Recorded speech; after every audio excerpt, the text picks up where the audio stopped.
Well, I know I feel a little bit like a dog with a cookie on its nose waiting to hear what Hal has to say, so I will be brief. It's also, I want to acknowledge, it's a little bit of a strange place to be introducing Hal Fischer at the end of a symposium devoted to his work with an incredible exhibition upstairs. And I think since his importance has been amply demonstrated by the papers and the exhibition, I'm actually not going to talk about his career as a photographer or art critic at all. But his very significant career after photography really didn't emerge at all today, and I did want to speak to that.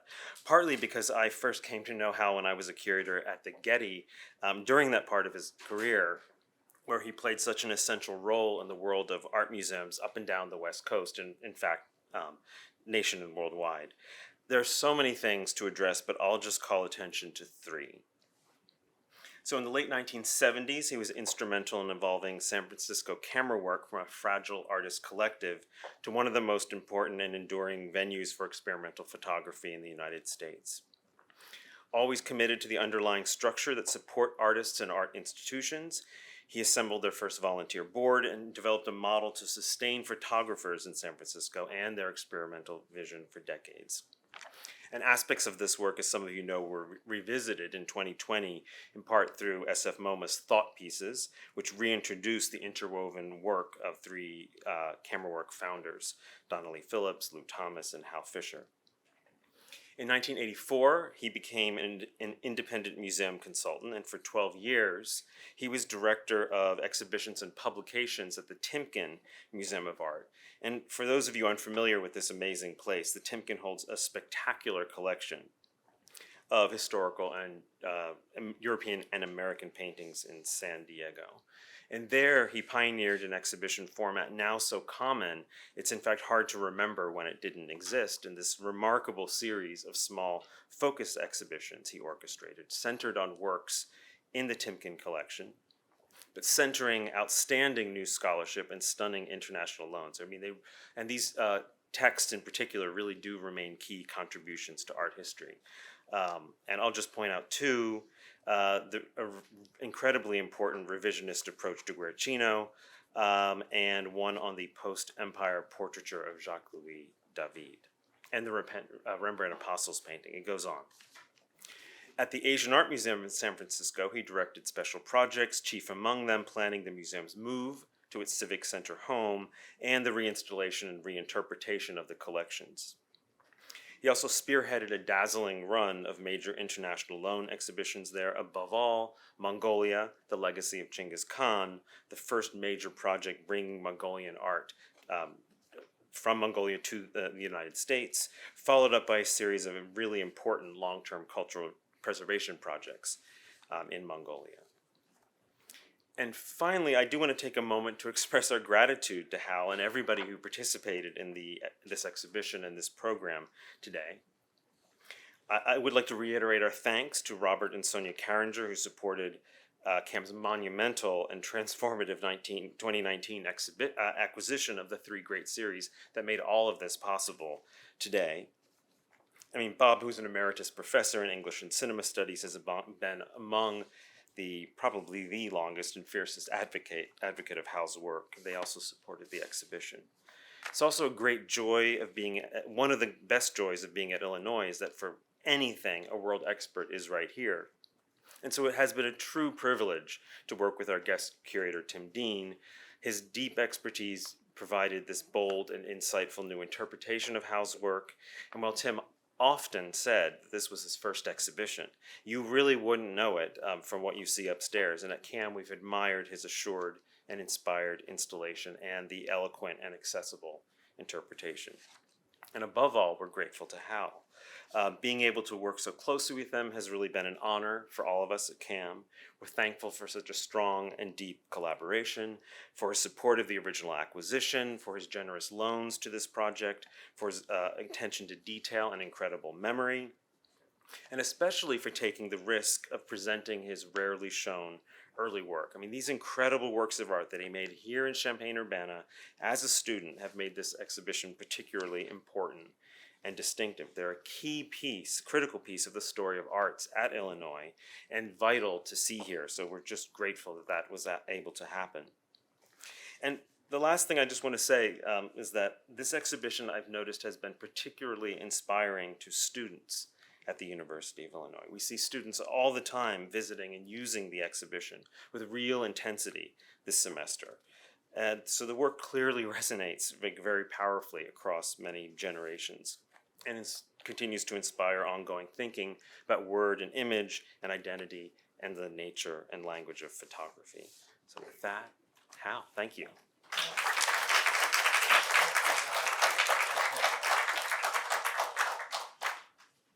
Well, I was going to say, I don't know what to say after all that, but everyone knows that I always have something to say, so that would be very false. Anyway, I want to just start by thanking Krannert Art Museum, and especially thanking John and also Amy Powell for their leadership in this, and the rest of the staff, and especially Tim Fox, who did the installation and was really great to work with. And of course, working with Tim Dean has just been really a fabulous and fun experience. I had the option of being able to just get up and thank everybody and then sit down, which probably would be the smart thing to do.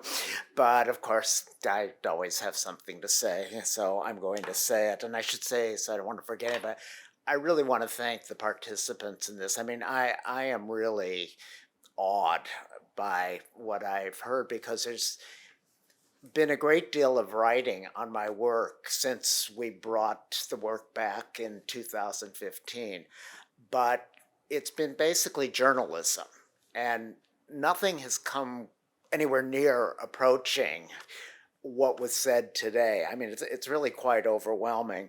And what I wanted to do is I jotted down notes, which I might be able to read as I go through this, speakers by speaker, just for very, very short responses. And I want to start with Peter's presentation. And I found the comparison with Tom of Finland really, really interesting, probably overdue in some ways. There just recently, a gallery in Berlin did a big Tom Finland show and included 3 of my images in the catalog. They didn't write anything about them, but I found it fascinating that they really wanted them in them. But it raised the questions that Peter said, is why am I not present? And I'm not present because I stopped making photographs, and I stopped the careerism. The work was out there, the work got out there through the book, and I want to say that it had a status. People knew about the book, but Gay Semiotics, when it came out, was a small press book, and it actually went into a second printing almost immediately, and probably is one of the only small press books that actually ever made a profit. It was also banned by the SF MoMA bookstore when it came out.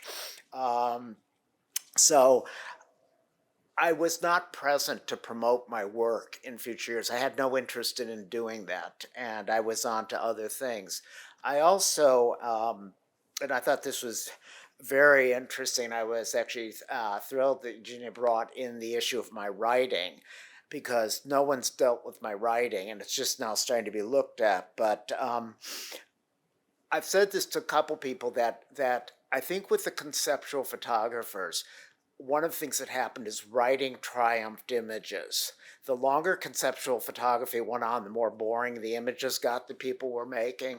And myself and my close colleague Donnelly Phillips both were evolving to writing. I was doing them simultaneous. And I mean, part of giving up photography was that I really had my perfect moment. And I think the part of me that the critic was, I knew at the opening of the first exhibition in Gay Semiotics in August 1977, you're having a moment like you're probably never ever going to have again.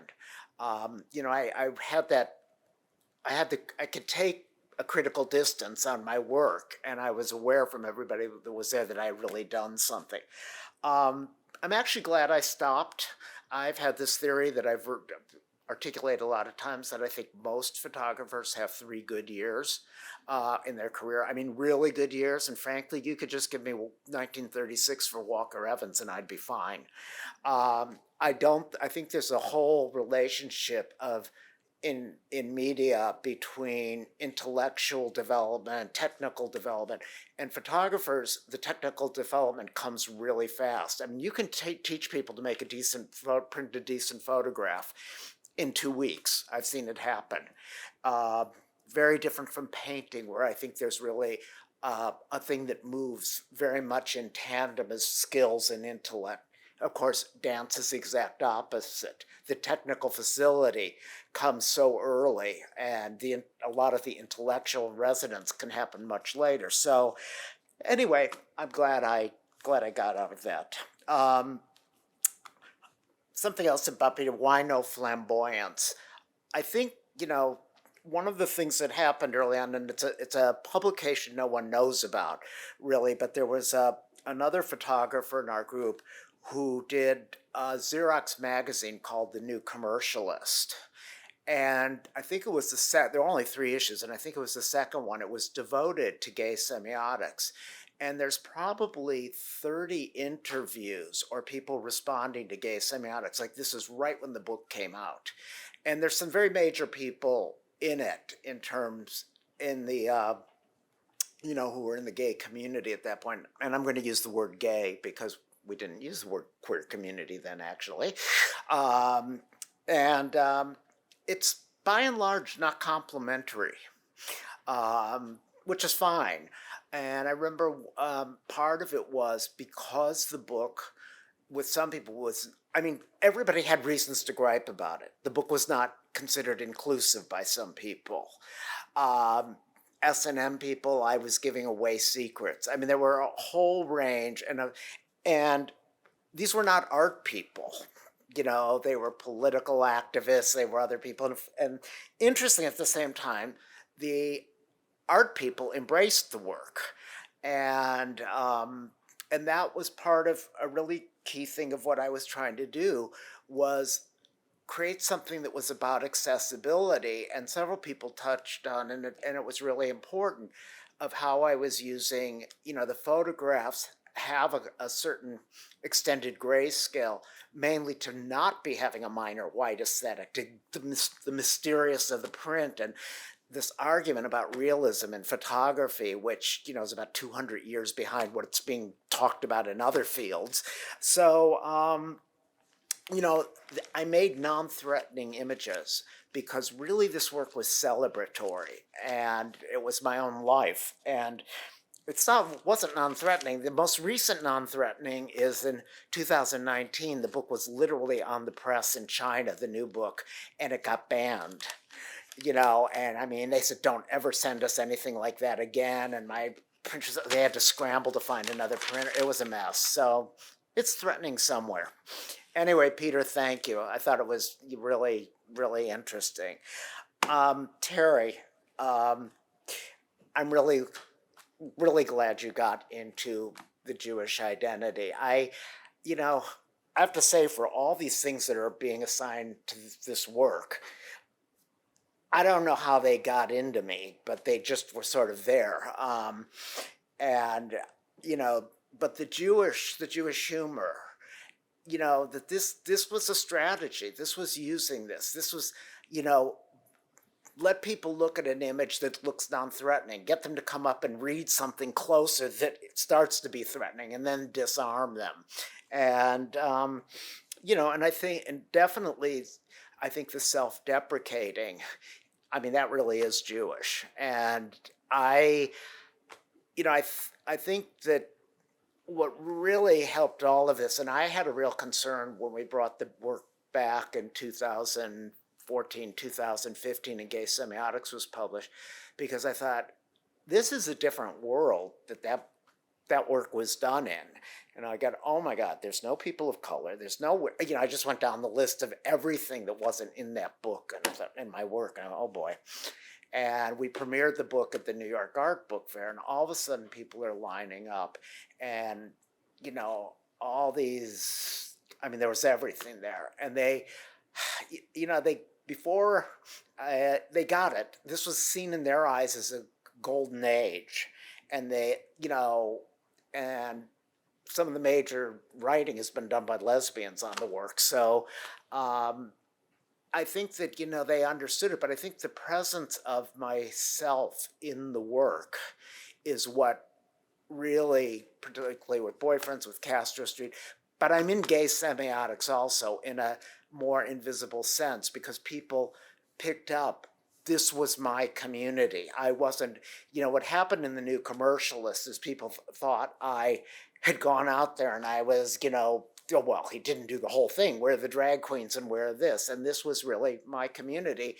And that sense, I think, got across, which is why people were able to, accept the work and not bring that critique of exclusivity to it.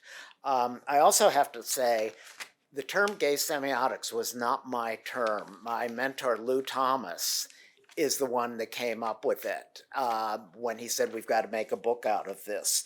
So that was really, really got attached a little bit after the fact, which I was fine with. And I want to also say something about the white text in gay semiotics, which is really the reverse of just it's blocked out the image. It was very, very important for me to make photographs.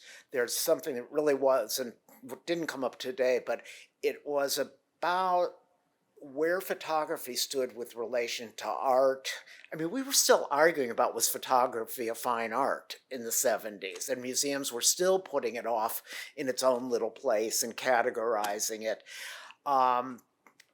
And I really wanted to make sure that this work was seen as photographs, that you're not reading the label next to it. And so even the process I'm using, which is the technique I'm using to get the words in the image, it's a technique that existed practically since the beginning of paper photography, that if you ever see those old postcards and there's writing on them, this is how they did it. You block it out of the negative. The other thing too is, there was within conceptual photography, in terms of the people that were working on the West Coast, an indifference to fine printing. And Lou Thomas would refer to me as the one that was really, I was trained as a photographer. I was trained here by really good people, and I really learned how to make photographs. So I was going for an extended grayscale. I was moving away from everything that Terry was pointing out about minor white. I mean, minor white, and Ansel Adams are like the antithesis, and the whole mystery and the jargon and all this ridiculousness that was going on around that work and about realism. So it was very important to me that I do finely printed images, but do them on my own terms. And my terms were really to be referencing, in some ways, advertising photography, or if those of you are familiar with the book Evidence by Larry Sultan and Mike Mendel, which came out at just right about the same time as my work, I think a little after the next year, but about, really vernacular photography was fascinating to me. And so that's what I was channeling. And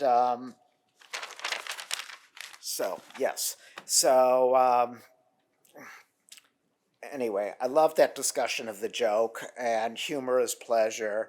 And I really saw all of this. The work was shown in Winterthur outside Zurich pretty early after we released it. And I saw these Swiss people, and they were in the show looking at the work and laughing. Now, Swiss people laughing, please. So I was thrilled, because I thought, they're getting it, and I for a long time used the word interpretation, and actually I think it was when I was giving my lecture here, when I was preparing in 2019, the light bulb went off that the trajectory in my career is all about accessibility, because interpretation has we use it in museums, but it has a sort of like, I'm going to tell you what to think kind of tone to it. And even in the work that John touched on that I did as curating and things, which I wasn't the scholar, obviously, but it was really, how can I take things and put them out there and make people understand it? And, my photography was one thing, but, 20 years later, I was talking to the museums in Vienna and Rome, said, can I have your Guercino so I can put all three of the prodigal sons in one gallery for the first time ever? And it was the same thing. I wanted people in San Diego to see these paintings and understand them in context. I am interested in ethnography, and August Sander is just a hero to me, and if you remember from the exhibition, one of the early works of the woman, the Chicago saleswoman on the couch, that this idea of letting people assume a position and their posture, and so two things might not be obvious, but with the street fashion pictures, those people, those are all they're not costumed. That's what they were wearing. That's why I picked them. And I've got to say, if I had stayed a photographer, I would have been doing something like that, because I really love this idea. Saunders had it easier because people in that society were classified, they wore a uniform, and we didn't exactly have that in the same way. But I love that idea of people just, accepting that. And, there's funny stuff about the woman. She and the couch are sort of become one piece in a way. She's almost a Nikki de Saint Paul sculpture in a way. She's one of the nanas in her body shape. So, one of the great things for me about the shops is we've never shown the early work ever. And so picking that and looking at it and how does this fit and da-da-da-da-da. That's exciting to me, and I'm still processing it. Okay, let's see. So thank you, Terry. Joel's not here to thank. There's only really, I confess, his was the hardest for me to understand. He wasn't here. He's on Zoom. I'm trying to read the captions, which aren't going at the same thing that he's talking, and most of the quotes he showed are the kind of things that I would need to read about 3 times before I really absorb them. So I was a little bit like sort of, okay, let's see what's there. But the thing that stood out for me with him, and drawing a distinction between the 70s and now, is the use of the word clones has a very, very, somebody said to me then, clones, I would say, well, look at Basic Gay in the street fashion series. That's the clone attire. And all of a sudden, and maybe I'm misunderstanding this, but we're looking at like Michael in the leather chaps and talking about clones. And in that period, he was not a clone. The clone was a very specific, the zippered sweatshirt. In fact, there was a piece done, there was a gay magazine back in the 80s called Outlook? Outbound? Something. And Jan Grover did a whole piece called The Zippered Sweatshirt. And so like the zipper sweatshirt and the 501 jeans, that was the basis of the clone outfit. And gay semiotics generally goes beyond clone. You have Tinker, the hippie. That is not clone wear. Or you have Billy wearing the 480s trash. So in my mind, it's a little bit broader. It's not, it's not all encompassing, but it's broader. And, 90% of this has to do with my desire, not 100%. There's some people in there that weren't there for that, but at one level, that's what what you're seeing. And I did not have a relationship with the drag community, so it's not there. And in fact, I felt when I came to San Francisco, there was a really interesting transition, because I think the first year I was there is when the traditional Halloween, which was always on Polk Street, was now on Castro Street, and it was very different. So this is really me celebrating. I use that word a lot. Celebrating my community, but I think that, and I think that I can take it to one other level with that, which is that I would talk about the 501s and the zippered sweatshirt as a uniform. And it was and I will talk about it in a positive way, as a uniform of celebration, of cohesiveness, of community, of all of these things that attire represented.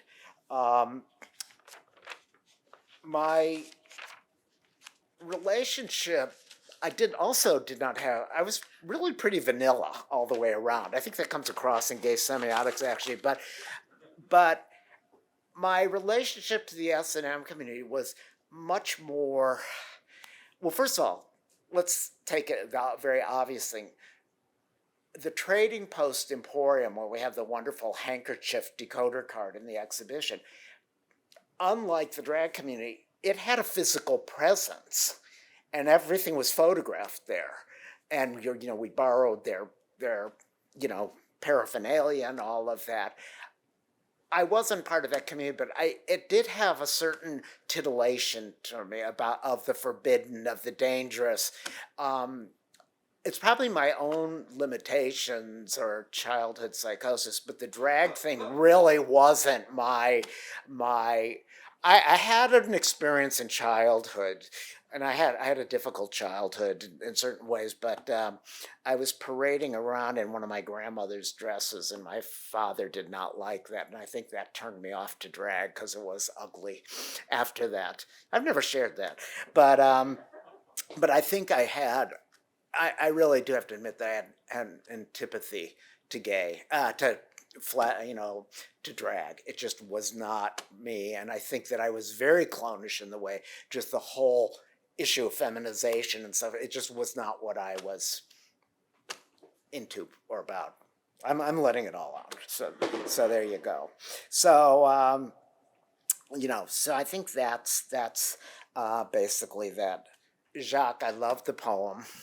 I need to read it again, but I think just, the whole thing for me, seeing this work come back and my reservations, is to see people enjoying it, using it, and for you to take the past and then to put that into the present. And I was also, the one passage about the red handkerchief was really relevant, because something that is so obvious that it wasn't said, but how situational these signifiers are. I mean, if you see somebody in the cast or hate and they've got a red handkerchief in their back pocket, you know what's going on. If you see that same person in Missoula, Montana, I wouldn't be making assumptions. And I think that's, and it was important because unlike today, in those days, if you hit on a straight man, it could end really badly. And now in a place like San Francisco, it's practically a compliment. And, I have people say, oh, would you want to do this again? I said, well, first of all, I couldn't do it again because myself is not part of that the way myself was then. And secondly, I have no idea who's gay or anything else anymore. Once the heterosexual men got all sensitive and started taking care of themselves, and they come up, my friends, they come up to me, they hug me, they kiss me, whatever. So I just avoid the whole thing, but I'm basically on inactive status anyway, so it's really pretty irrelevant all the way around. So John, I so enjoyed the way that you contextualized everything, because I think one of the way I got, well, let me back up for one moment and say that in the 70s, the world of photography was separate from the art world. I mean, really separate. So what you learned or what you knew if you were a photographer, and I knew a little bit more than most, but still, the people that you were showing at the beginning, people like Martha Russler, these people, I was not at that point, I probably had some familiarity, but very, very, very, very limited. But I do belong in that context. But the way that it came to me and that whole teaching was really through Lou Thomas, my mentor, who was basically trained in philosophy and picked up photography with no formal training as a way to articulate theories visually. And he was incredibly influential on a lot of photographers in the Bay Area, including Richard Misrak, because we were not theory-based at that point. I mean, and so he just had these books, and he talked to us, and he'd educate us, and really made a difference with people. So I did not come out of that milieu to really know what others were doing. I mean, I would know people in photography, say someone like Robert Cumming, who had a conceptual practice, and some others. But and conversely, the New York people did not know what we were doing on the West Coast. I mean, people like Lou Thomas should be much, much more recognized, but we didn't have that kind of communication. And in fact, I'd say that when going over my journals, I've spent 45 years complaining about San Francisco for one reason or another. But in the early years, it was really because to do anything in the art world and be in San Francisco, I mean, you had no access to anything. But conversely, it was an incredibly creative period because no one had money, no one was selling anything. And there was a show that Moke in LA did called Under the Big Black Sun, California Art, 1974 to 1981. It was expansive, and the range of art practice and what was coming out of California, because it was removed from New York. And there's people like Lynn Hirschman creating an alternative identity, who's now recognized as a major artist and who, is pioneer in artificial intelligence and everything else. These people were all working there, and it was an incredibly fertile period. And it's also one of the reasons I think that that the 80s began this period of commercialism, and I became less interested because I was more, as a writer, I was much more seen as a promoter of people's work, and I really wasn't interested. And I did a piece called The New Commercialism, which is one of them that I took Robert Mapplethorpe to task. And I exited that aspect of the field. I was also an older critic. He even seemed old back then, that was in San Francisco, now lives in my neighborhood, took me aside and he said, "You can't make a living in this profession. Go, particularly in San Francisco, go do something else."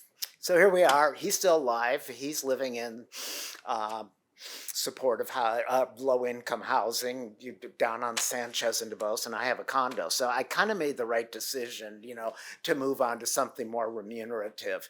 But I also want to say, too, because I'm sort of proud of this, Lynn Hirschman, one of her projects was called The Global Space Invasion in about 1978, and I was asked to do a show called Problematic Photography at San Francisco Museum of Modern Art, and I included Cindy Sherman's work, and I think I was the first person to show her on the West Coast.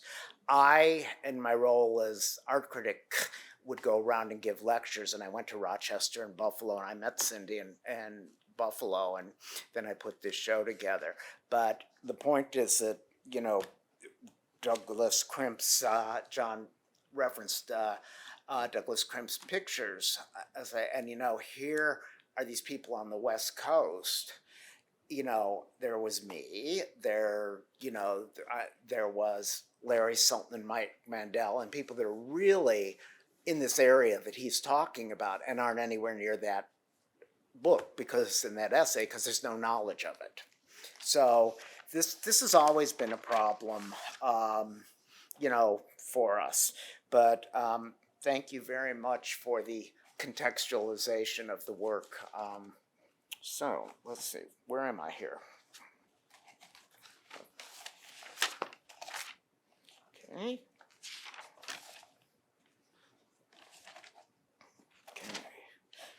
So we'll move on. Miriam, I loved it. Everything you had to say. Um, and I think to follow up is what I was just saying. San Francisco in that era was so open to possibility. But as was referenced in the book Season of the Witch, it was a very tough period with what was going on. I remember I was on the phone with the editor of Artforum going over one of my reviews. I must have had the TV or something was on, and all of a sudden I found out that Harvey Milk and Mayor Moscone had just been assassinated. And the piece upstairs, the Civic Center piece, which in a way I think is a sign of where I'm going for photography, because I used the same photograph 3 times. I changed the text, but I didn't even see the need to bother changing the photograph.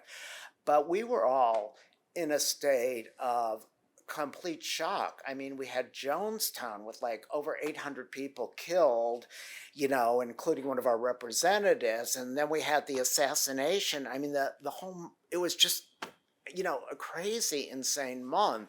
But we also had community in the way people came together. And again, I think that's one of the things when I see people in their 20s, 30s embracing this work, it is this golden, seen as this golden age. And of course, I don't think historically anybody that's living in a golden age ever calls it a golden age. That's what people later on call it,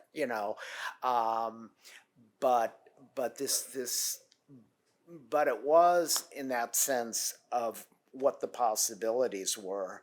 And and I was shocked again. I mean, when I looked, Castro Street, which I think at that point, touching on where theory and stuff affected me, I think reading things like Robbe-Grier's Notes for a New Novel, and the way that this way of Castro Street of not working in metaphor, avoiding metaphor. How do you do this thing? Honestly, when I started Castro Street, I didn't know what I was going to do. And going back through my contact sheets, which got a little disorganized around that period, but I realized I did the photographs for Castro Street well before I ever did the piece, because I think I had to sit on it. I know that I had to have taken notes every hour, because knowing my memory is, there's no way I could have remembered that. But, and I was also very aware that it was dangerous to do that piece. I mean, I had no idea, but that was also a time in San Francisco and New York where there was a lot of performance art, which I was going to, which I was reviewing for Artforum, and I didn't know the term, but I actually was doing a durational performance piece. And again, it's a piece that's influenced by the Beckers, because I am trying to take the exact same photo, which, is not easy to do unless you set up a whole structure, which I was hardly going to do it on 18th Street at Castro. But there was enough uncertainty about doing it that I had concerns. And it was sort of a surprise to be showing that piece, because it hasn't been seen. It was shown at SF MoMA, and the show hadn't been seen since 1981, and people forgot it for good reason. And they were it got a great reception, and and I think that that's a piece, I think with both Boyfriends and Castro Street, this issue of the text equivalence and the text having weighted with the same weight as the image, and how you use that, but visually weighted is what I mean was really important to me. And of course in Boyfriends, the text is photographs, so it's actually 20 photographs. But some of this actually had to do with nobody had money and how you could produce things. And like my colleague Donna Lee, she actually rubber stamped a bunch of her prints in one of her best pieces. Another one of her pieces, or Fragments of Visual Diary, she did typewriting on every single day that she was recording herself with the self-portrait. The only way to really integrate text with image, if you wanted it on the same plane, on the same sheet, would have actually been to either go to a second stage or go to something that I couldn't afford, basically. So you're also seeing on a technological level just the different ways of experimenting with that. I was amused. I don't remember who put it out there, but that the text was all at the crotch level on gay semiotics, but a lot of it was about finding, okay, where can I put this text that it's going to be readable? So I'm sure there was something subliminal that it was at the crotch level. Now, I also want to say we won the eviction case. We never went to the case, but we made peace with the landlord. I ended up living there for 18 years. He actually moved into the building and became a friend. And that was that. And I recently, the end of that eviction, the lawyer said to me, well, you should be the lawyer. And I just had that again because I just fought my most recent eviction, which wasn't me, but to Miriam's point, the last African-American family on our block who my neighbors were being evicted after 40 years. And I knew it was inevitable because the building was in such bad shape, but I fought it. And I threw such a monkey wrench into this guy's plans and managed to get them into really nice, brand new, affordable housing and a 6-figure settlement. And I just said, you know, the thing about San Francisco is you always have to watch the neighbors. And this guy did not know that there was a snarky gay Jew living next door. And man, he really got it. Eugenie, that was brilliant. You know, everything you said. You know, I am a closet formalist. I mean, there's no two ways about it. And it's funny because I love the bondage device photos. I mean, I love their, particularly the one that you show with the luminosity of it. I mean, I appreciate all those things. So for me, aesthetically, but listening to your talk, I realized, you know, those 3 images really are an outlier in a lot of ways. And people, they're probably the images that people say the least about. And I think maybe you really were hitting on something that of not knowing how those go with everything else. And I think your point, as I took it, was really that, don't want to botch the words, but those images are very fluid. I mean, compared to everything else, which is very gay specific. And to that point, even a place like the Trading Post, I mean, S&M and all that, I mean, it might have been male dominated, but there's a huge female component to it, including Gail Rubin, who teaches at the University of Michigan, who is the principal collector of all that material from that period. And I've only heard her speak once about it. So that's a whole thing. I never thought about, well, yeah, anybody could use those machines. The other thing that was pointed out to me about it was also the issue that the makeshiftness of those devices compared to now where everything is finished. I mean, these were homemade things. I just love that. So I've been outed as a formalist, which is fine. I don't have a problem with that. But I just found what you said very, very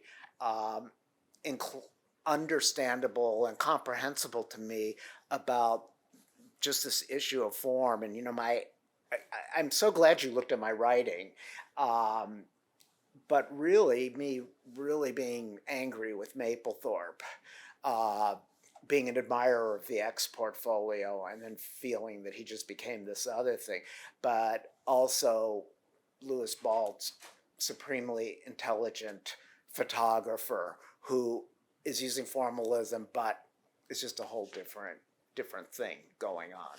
And I think that that's one of the things about photography too, is that, you know, I had a curator say to me, I was seeing the Danny Lyon show, and I said, I really love this. I said, well, I didn't think you would like it. And there's not necessarily a relationship between what you make and what you like.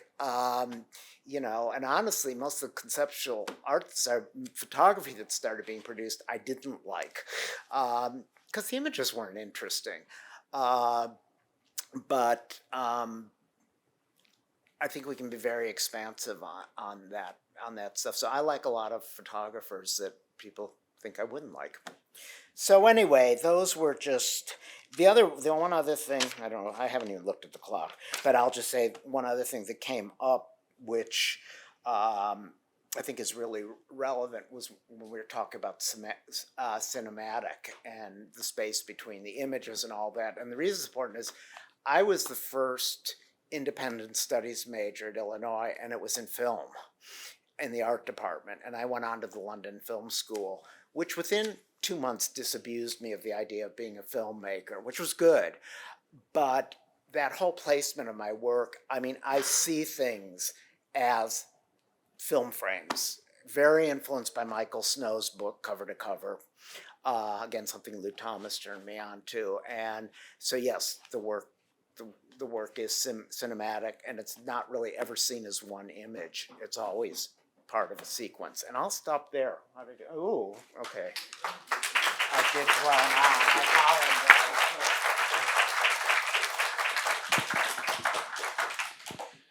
Thank you all so much, and thank you, Hal, for having the courage and the wit and the creativity to not demand all the papers ahead of time, but just sit here, take notes, and then actually have a response without actually knowing everything ahead of time. And this symposium, I'm so grateful to everybody who's here, who's participated, who's spoken, who's contributed to it, and of course especially Hal, without whom we wouldn't be here, because this has really lived up to my highest hopes, and that so rarely happens at this university or any university. So thank you very much.